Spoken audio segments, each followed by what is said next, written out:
सर्वेश्वरे दासीभूत समस्त देववनिता लोकैक दीपाङ्कुरां श्रीमन्मन्दकटाक्ष लब्ध विभव ब्रह्मेन्द्र गङ्गाधरा त्वां त्रैलोक्य कुटुम्बिनीं सरसिजां वन्दे मुकुन्द प्रियां मातर्नमामि कमले कमलाय दाक्षी श्रीविष्णुकृत् कमलवासिनी विश्वमातः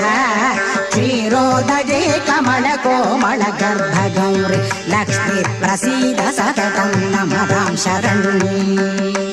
त्रिकालं यौर्विदित्वान् षण्मासं विजितेन्द्रियः